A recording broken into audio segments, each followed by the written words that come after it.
اس کی پینٹنگ بہت اچھی ہوتی، لوگوں کو بہت اٹریکٹ کرتی، لیکن اس کا باپ اس کی ہر پینٹنگ پر پوائنٹ آؤٹ کرتا، اسے مسٹیکس نکالتا رہتا، لیکن اس کی پینٹنگ اس کے باپ کی پینٹنگ سے زیادہ پیسوں میں بکتی۔ ایک دن اس نے بہت اچھی پینٹنگ کی اور بہت شوق سے اپنی پینٹنگ اپنے باپ کو دکھائی۔ جب آپ نے اس کی پینٹنگ دیکھی تو اس نے اس کی کچھ چیزوں کو ٹھیک کرنے کو کہا اور پوائنٹ آؤٹ کیا کہ تم ان کو ٹھیک کرو، یہ تمہاری چیزوں میں کچھ کمی ہے۔ لڑکے کو بہت غصہ آیا، اس نے اپنے باپ سے کہا لوگوں کو میری پینٹنگ آپ کی پینٹنگ سے زیادہ پسند آتی ہے، اگر آپ اتنے ہی اچھے پینٹر ہوتے تو آپ کی پینٹنگ مجھ سے زیادہ مہنگی بکتی، مجھے آپ سے زیادہ پینٹنگ کے بارے میں پتہ ہے۔ یہ سب باتیں سن کر باپ خاموش ہو گیا اور وہاں سے چلا گیا۔ اس دن کے بعد سے اس نے اپنے بیٹے کے لیے کوئی چیز نہیں بتائی، کسی چیز کے بارے میں اسے نہیں سکھایا، وہ دونوں پینٹنگ کرتے رہے۔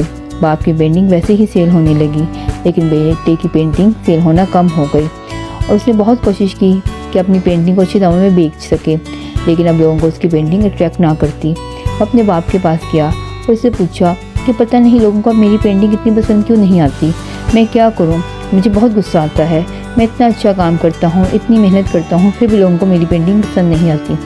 باپ نے کہا میں جانتا تھا ایسا ہی ہوگا، مجھے معلوم ہے تم بہت اچھے پینٹر ہو، تم تو مجھ سے بھی اچھے پینٹر ہو، مجھ سے بھی اچھی پینٹنگ کرتے ہو، میں ٹیچر بن کر تمہاری غلطیاں نکالتا اور کسٹمر بن کر جو میں ایک پینٹنگ میں دیکھنا چاہتا وہ تمہیں بتاتا، تم میری باتوں کو بہت توجہ سے سنتے، میری ہر بات کو پازیٹیو وے میں لیتے، اور جو میں تمہیں سکھاتا تم اسے سیکھتے اور ویسے ہی پینٹنگ بناتے جیسے میں تمہیں بتاتا، اور ایک شاندار شاہکار تم تیار کر لیتے۔ تب تم میری کرٹیسزم کو پازیٹیو وے میں لیتے اور شوق سے خوشی کام کرتے اور اپنی غلطیوں سے سیکھتے، اور بلکہ اپنی غلطیوں پر غصہ نہ کرتے اور دن بہ دن ترقی کرتے جاتے۔ لیکن جیسے ہی تم نے میری باتوں کو نیگیٹو میں لینا شروع کیا تو یہ نیگیٹیوٹی تمہاری کریٹیوٹی پہ حاوی ہو گئی اور تمہارے کام میں نکھار ختم ہو گیا۔ دوستو، کرٹیسزم ہمارا سب سے اچھا دوست ہے جو ہمیں ہمارے فالٹ بتاتا ہے۔ یہ ہم پر ہے کہ ہم اس کرٹیسزم کو پازیٹیو وے میں لے کر اپنے اندر نکھار پیدا کریں، کسی نیگیٹو وے میں لے کر اگریسو ہوں اور اپنے غصے کو اپنے اسکل پر حاوی کر لیں اور اپنی کریٹیوٹی کو کہیں کھو دیں۔ اگر ہم اپنی زندگی میں اپنا گول اچیو کرنا چاہتے ہیں تو ہمیں اس کرٹیسزم سے ڈرنا نہیں بلکہ اسے اپنا فرینڈ بنانا ہے اور اپنی غلطیوں سے سیکھنا ہے تاکہ ہم اپنی زندگی میں کامیاب ہو سکیں۔ اگر آپ کو میری ویڈیو پسند آئی ہے تو پلیز اسے لائک کریں، سبسکرائب کریں اور بیل آئیکن کو پریس کریں۔ Thank you. سب سے اسٹرانگ کون ہے؟ سب سے اسٹرانگ فیلئر ہیں۔ آپ نے اپنے ارد گرد اچیور لوگ تو دیکھے ہوں گے، وہ سب ٹاپر نہیں تھے، وہ سب ایوریج اسٹوڈنٹ ہی تھے۔ آپ جس طرح آپ ہیں، انہوں نے بھی کبھی نہ کبھی ناکامی کا سامنا کیا ہوگا۔ آپ جتنی بار ناکام ہوں گے آپ اتنی بار ہی مزید اسٹرانگ ہوتے چلے جائیں گے۔ آپ سوچیں گے کہ اگر میں فیل ہو گیا تو کیا ہوگا، میرا فیوچر تباہ ہو گیا، میرے گھر والے کیا کہیں گے، میرے دوست احباب کیا کہیں گے، میرے ٹیچرز کیا کہیں گے۔ کوئی کچھ بھی نہیں کہے گا، کچھ بھی نہیں ہوگا۔ آپ کا فیوچر، آپ کی اسٹڈی یہاں آ کر ختم نہیں ہو جاتی۔ دنیا بڑی پڑی ہے نئی چیزوں سے۔ پیشن پیدا کریں، اپنے اندر پیشن لے کر آئیں۔ یہ پیشن ہی ہے جو آپ کو اسٹرانگ بنا دے گا۔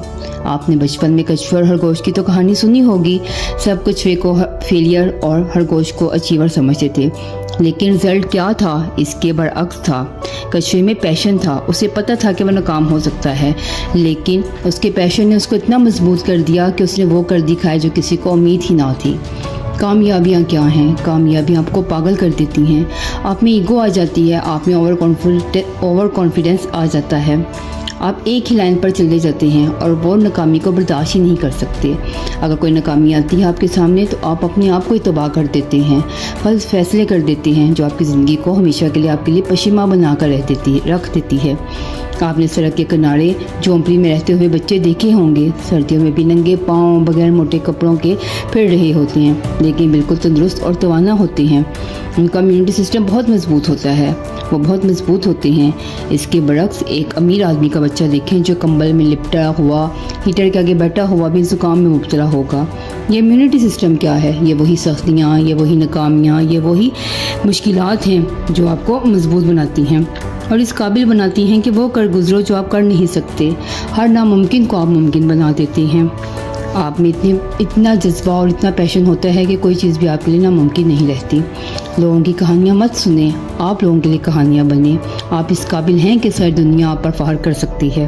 اگر آپ کو میری ویڈیو پسند آئی ہے تو مجھے سبسکرائب کریں، بیل آئیکن پہ پریس کریں تاکہ میں مزید اپنی ویڈیو آپ تک